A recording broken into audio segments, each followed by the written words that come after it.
Chelek Rafret, première sira sur Chukat. Alors évidemment, le sujet avec lequel la paracha elle commence, c'est le sujet de la vache rousse. Et le Rambam, dans son livre de loi, dans la partie qui traite des lois de la vache rousse, il dit la chose suivante. Il y a eu 9 vaches rousses qui ont été utilisées. La première, elle a été faite par Moshe, la deuxième par Ezra, donc au moment de la construction du deuxième temple, et jusqu'à la destruction du deuxième temple, il y en a eu encore 7, donc en tout ça fait 9. Et le Rambam il termine en disant, et la 10e, c'est le Mashiach lui-même qui va la faire, qu'il se dévoile rapidement, Amen, qu'il en soit ainsi. Alors évidemment, le Rambam, pour dire ça, il s'appuie sur une Mishnah, dans laquelle on discute, est-ce qu'il y en a 7, est-ce qu'il y en a 9, le Rambam il tranche comme les Chachamim, qu'il y en a eu 9, la Mishnah elle dit qui c'est qui a pu les faire, etc. Mais par contre, là-bas, on ne parle pas de la 10e qui va être faite par Mashiach. Ça, c'est le Rambam qui rajoute. Et ici, on sait très bien que le livre de loi du Rambam, c'est pas un livre d'histoire. Il n'est pas là pour raconter des choses. Ici, le fait de dire les 9 premières, elles ont été faites par un tel et un tel, ça n'ajoute rien dans la loi qui va nous concerner aujourd'hui. Donc pourquoi le Rambam le cite? C'est pas un livre d'histoire. Alors c'est vrai que dans son livre de loi, le Rambam il parle des lois de Mashiach. Et il y a les 2 derniers chapitres du livre qui sont consacrés aux lois des rois et de Mashiach. Donc peut-être on aurait pu dire Rambam lui il parle de Mashiach, il parle des lois de Mashiach. Il va nous dire que quand Mashiach va venir, il y aura une 10e vache rousse. Pourquoi pas? Ça on pourrait encore entendre. Mais pourquoi tu le mets dans ce chapitre ici? Mets-le dans le chapitre qui convient, dans le chapitre qui parle des lois de Mashiach. Donc ici on voit qu'a priori c'est pas du tout l'endroit. Et encore plus que ça, c'est que le Rambam il rajoute une prière personnelle en disant que Mashiach va faire, qu'il puisse se dévoiler rapidement si Dieu veut. Pourquoi tu rajoutes une prière personnelle? Alors c'est vrai, le Rambam lui aussi, il parle du fait que chaque juif doit demander chaque jour dans les prières la venue de Mashiach. Mais ça, le Rambam il a déjà expliqué dans les lois sur la prière, en long, en large et en travers. Donc qu'est-ce qu'on doit dire dans la prière? Pourquoi ici il rajoute sa propre prière à lui, dans un livre de loi? Et ce qui est étonnant, c'est que dans les lois de Mashiach, on ne voit pas ce point que Mashiach va faire la 10e vache rousse. Il le mentionne dans un chapitre qui n'a rien à voir avec Mashiach. Et en plus, il rajoute une prière personnelle. Et à ce moment-là, on a une grande question. Alors pour comprendre ça, il faut d'abord comprendre la différence entre la Mishnah et le Rambam. La Mishnah, la manière avec laquelle elle amène cette loi, c'est la suivante. Elle va expliquer que le Kohen, avant d'utiliser la vache rousse, avant de la brûler, il doit se séparer pendant 7 jours, on va lui asperger chaque jour les eaux lustrales, etc. Donc on parle de la préparation et l'utilisation concrète de la vache rousse avant de dire « Ah bah tiens, il y en avait 9, la première c'est Moshe qui l'a faite, etc. » Le Rambam, lui, il parle pas du tout de la même chose. Il commence par dire que les cendres de la vache rousse, on devait les diviser en 3. Une première partie qu'on va donner au Kohanim pour qu'ils puissent l'utiliser. Une seconde partie qu'on va mettre sur le Haramishra pour que les juifs puissent l'utiliser. Une troisième partie qu'on va mettre dans le Cheil. Pourquoi on le met là-bas? Uniquement pour en garder une partie de côté, en réserve. Et chaque vache qui était brûlée, on gardait une partie qu'on mettait dans le Cheil uniquement pour avoir cette réserve. Et on faisait quoi avec cette réserve? On faisait rien. C'était pas du tout une réserve qui devait servir pour après asperger et pour purifier. C'était une partie qu'on devait garder en stock uniquement parce que c'était ça le but de cette mitzvah. Et juste après, le Rambam il commence à dire, et après il y en avait 9, la première c'est Moshe qui l'a faite, etc. Non, c'est vrai que c'est assez intéressant. Pourquoi on doit garder en stock? Pourquoi on doit garder de côté cette partie de la vache rousse? Cette partie des cendres de la vache rousse?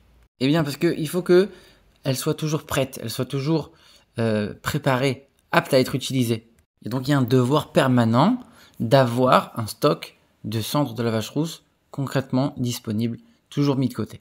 Donc on voit que la Mishnah et le Rambam ne parlent pas du même sujet. Ils arrivent sur le même sujet en disant il y en a eu 9, après il y aura la 10e, etc. Rambam y rajoute, il y a eu 9, la première c'était Moshe.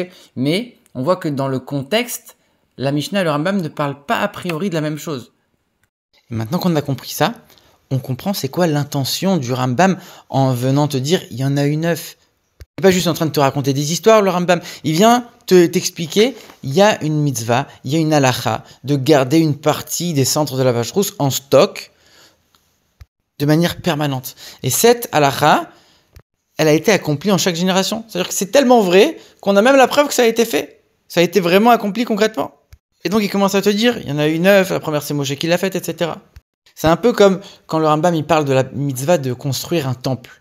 Il va commencer à dire au début, il y avait le Mishkan dans le désert.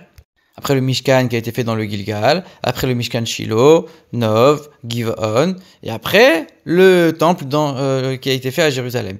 Donc en fait, il vient te dire aussi toute l'histoire de tous les temples qui ont été faits depuis la sortie d'Égypte. Encore une fois, le Rambam, il n'est pas en train de raconter une histoire. Seulement, il vient te dire, regarde, cette mitzvah, elle est tellement vraie qu'elle a été ordonnée de manière intemporelle. C'était pas uniquement dans le désert, c'était pas uniquement à Jérusalem. C'est quelque chose qui s'applique à chaque époque. Et la preuve, c'est que les Juifs, ils l'ont accompli de génération en génération. Et c'est la même chose ici pour la vache rousse. Et c'est pour ça qu'il vient te parler de Mashiach, pour te dire, regarde, c'est tellement une mitzvah qui doit s'accomplir en chaque génération que c'est même pas terminé.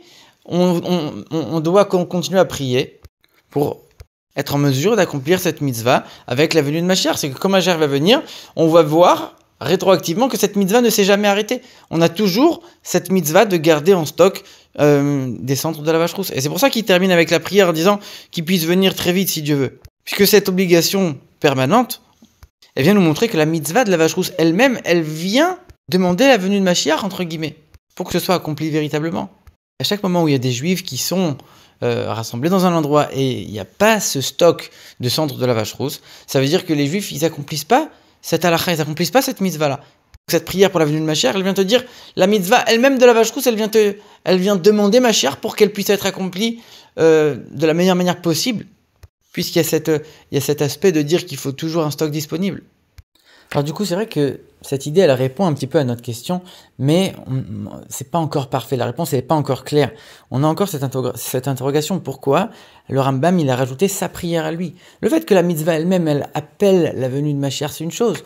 Mais là, le Rambam lui-même, il est venu ajouter une prière personnelle dans son livre de loi. Et en plus de ça, comme on a dit, c'est pas du tout au bon endroit, c'est pas du tout dans les lois de Mashiach. Donc cette question, quelque part, elle reste encore. Et ici, pour comprendre ça, il faut aller voir dans les lois de Mashiach, justement, où on voit que le Rambam, il nous explique qu'il y a la mitzvah de croire en la venue de Mashiach. Ça, tout le monde connaît. Et il y a une mitzvah d'attendre sa venue, de guetter sa venue à chaque instant.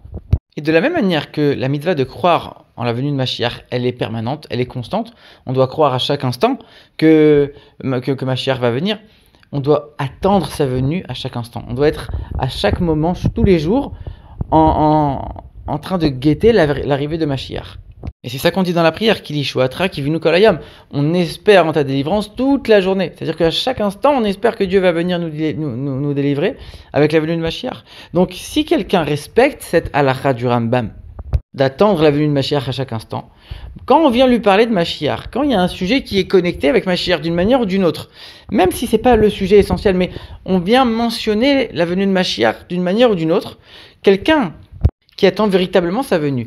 Mais pas seulement comme une connaissance globale et lointaine de dire je sais qu'il va venir un jour, mais il attend concrètement à chaque instant sa venue, parce qu'il sait que c'est que comme ça qu'il va atteindre la perfection et que le monde va atteindre sa perfection. Donc dès qu'on parle de Mashiach, qu'est-ce qu'il va faire? Tout de suite, il va ressentir quelque chose de très fort, au point qu'il va avoir il va ressentir le besoin de l'exprimer en priant, en disant Amen Kenny Ratson, qu'il puisse venir très vite, en disant Amen qu'il en soit ainsi, qu'il va venir très vite.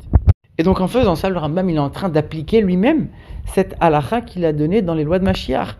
Et c'est justement, comme c'est pas le sujet ici, c'est justement là que cette halakha, elle s'applique.